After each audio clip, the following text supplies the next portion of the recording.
¿Qué son las historias de literacidad? Para responder esa pregunta, necesariamente tenemos que conversar respecto de las miradas que podemos adoptar sobre el conocimiento, sobre la construcción de conocimiento y sobre la realidad. Vamos a empezar con dos titulares recientes de periódicos chilenos. El de la izquierda, del Dínamo, de hace unos meses, dice: Pruebas PISA, Chile lidera en lectura y ciencias a nivel latinoamericano. El de la derecha, de hace unos años, de EMOL, el diario digital del Mercurio, dice en su titular: Chile es el país con mayor conectividad de América Latina, según informe internacional. En estos dos casos, y más allá del tamiz amarillista de algunos periódicos, que busca la noticia, que exagera los titulares, lo que tenemos son afirmaciones fuertes, basadas en datos cuantitativos, generales, que hablan de la totalidad de la población de ese país y que lo comparan y lo ubican en una posición muy ventajosa respecto de otros países de la región. Estos titulares son pre-pandemia, pre-coronavirus, y es interesante reevaluarlos a partir de la dura realidad que estamos atravesando todos, sobre todo los que trabajamos y estudiamos en el sistema educativo, respecto de cuál es la situación actual real. Parecen un poco inadecuados para describir las posibilidades de conectividad y también las posibilidades de lectura y los desempeños en lectura y en ciencias. Hace pocas semanas publiqué un artículo en el diario CIPER, que pueden ver ahí en pantalla: Escuela en la Casa, retrato de nuestra desigualdad íntima. En esta nota, acaso menos espectacular que los titulares que vimos recién, se cuentan las historias de 6 personas, mamás, papás, estudiantes, profes y directores de escuela, que tensionan los datos que vimos recién que englobaban a toda la población. Voy a leerles un fragmento de una de esas historias para ver de qué manera relativizan, profundizan los datos cuantitativos que vimos en los titulares anteriores. Esta es la historia de Juan, que lo pueden ver en esa foto trabajando en su casa. Los abuelos de Juan nunca fueron a la escuela. Su abuela es dueña de casa y se crió en una comunidad lafkenche. Habla mapuzungún como primera lengua, pero nadie lo sabe. Lo revela cuando canta a solas en su huerta. Se sienta al lado de Juan, con el mate firme entre sus manos, lo mira de reojo, le dice que va a revisar sus tareas cuando termine, igual que hizo con sus hijas. Cuenta que fue la primera profesora de Juan. Le mostré las letras para que sacara las palabras, aprendió mucho. Nunca me trajo un 5 ni un 2. Cuando Juan entró a kinder en un colegio de élite de la zona, lo mandaron a la fonoaudióloga. Le diagnosticaron problemas de lenguaje, porque hablaba español con el mismo acento que su abuela. Le indicaron ejercicio frente al espejo para modificar su pronunciación de la F, de la J. Juan al principio pensaba que no sabía hablar. Después empezó a corregir a su abuela, pero al final entendió que en la escuela había que hablar distinto que en la casa. Lo que tenemos en este contraste entre la historia de Juan y los datos cuantitativos respecto de conectividad y respecto a lectura en la población completa de Chile, es un contraste en el fondo entre dos paradigmas, muchas veces ocultos, muchas veces implícitos, respecto de la construcción de conocimiento y respecto al vínculo con la realidad. El cuadro que están viendo ahora es de dos autores muy importantes en esta temática: Guba y Lincoln. Se publicó en español en el año 2000, tiene unos años anteriores, y básicamente se ve una tensión, aunque hay 4 categorías, entre dos líneas. Por un lado, lo que llamamos positivismo o pospositivismo a la izquierda, que se sirve sobre todo de análisis cuantitativos, de bases de datos, y por el otro lado, las etnografías, los estudios de caso, los análisis más cualitativos, que son usados en las miradas que ven a la derecha, la teoría crítica y el constructivismo. Y esto va más allá del método o metodología que elijamos.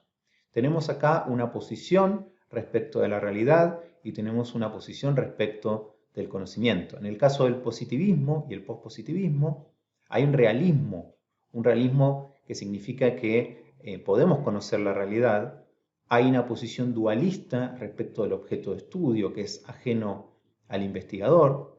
Los hallazgos son reales o probablemente reales y la metodología es más bien experimental y sobre todo se focaliza, como decíamos, en datos cuantitativos.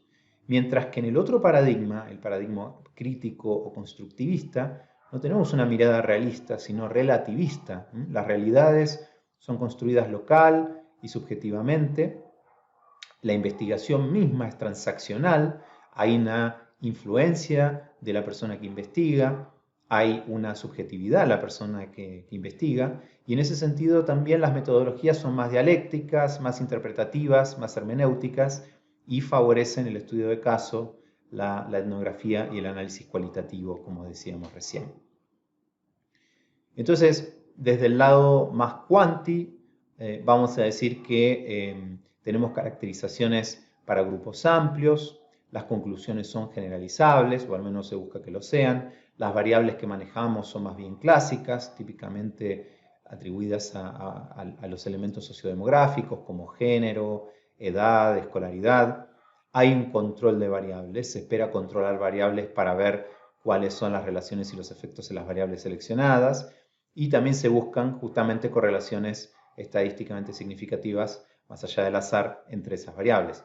En el caso del otro paradigma y de las otras metodologías, intentamos lograr una profundización de esas cifras, complejizar las relaciones entre variables, porque consideramos que las variables son difíciles de segmentar y de controlar. Por supuesto, son investigaciones más ecológicas, más situadas. Se incluyen los contextos culturales y también las historias a lo largo de la vida de los sujetos que investigamos. Se valora, y esto es muy importante, se incluye la experiencia y la perspectiva de los propios sujetos investigados, sus categorías y no las categorías a priori que puede tener la teoría o que puede tener el investigador. Y además hay en general una agencia y una participación, hasta una co-construcción de la investigación por parte de aquellos sujetos investigados.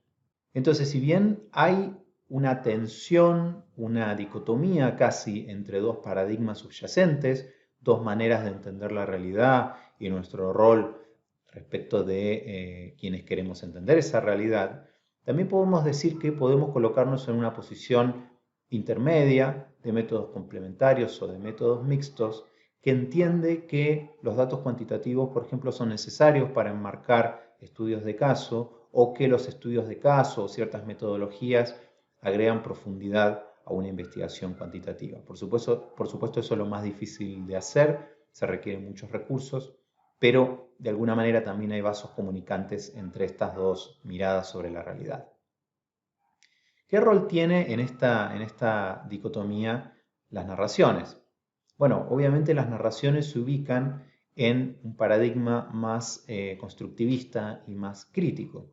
Y las narraciones se utilizan en diversos ámbitos. Por ejemplo, en el ámbito narrativo, en el ámbito periodístico, en el periodismo de investigación. Quería compartir con ustedes este libro de un periodista argentino, pero trotamundos, que ha vivido en Barcelona y que actualmente vive en Chile, Roberto Herscher, que en su libro Periodismo Narrativo dice 5 aspectos que definen a un buen periodista: la voz, la visión de los otros, la forma en que las voces cobran vida, los detalles reveladores y la selección de historias, los recortes y los enfoques. Les dejo ahí un link en donde pueden descargar el primer capítulo de manera gratuita de este libro, muy interesante, y muestra cómo las narraciones, esos recortes de la realidad, esos detalles, esas voces, son utilizadas en el periodismo de investigación para dar cuenta con mayor profundidad de la realidad. Pero las narraciones también se utilizan en ámbitos educativos, y sobre todo las autonarraciones, las autoetnografías, los autorrelatos.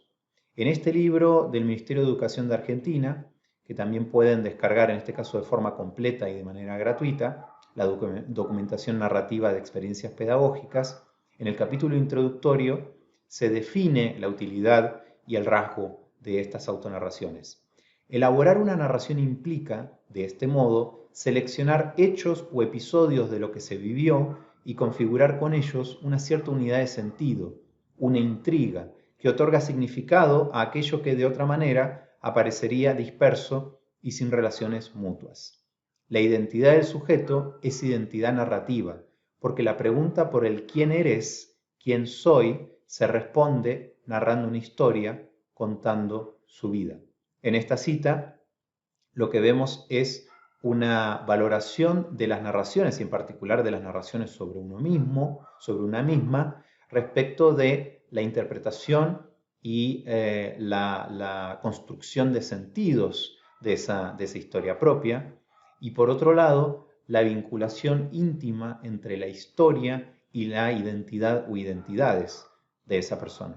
Entonces, podemos decir que el uso de narraciones para el conocimiento corresponde a un paradigma crítico y constructivista de profundización en estudios de caso, que puede ser el propio caso o puede ser el caso de otro, y que tienen un amplio uso en ámbitos educativos y en ámbitos periodísticos.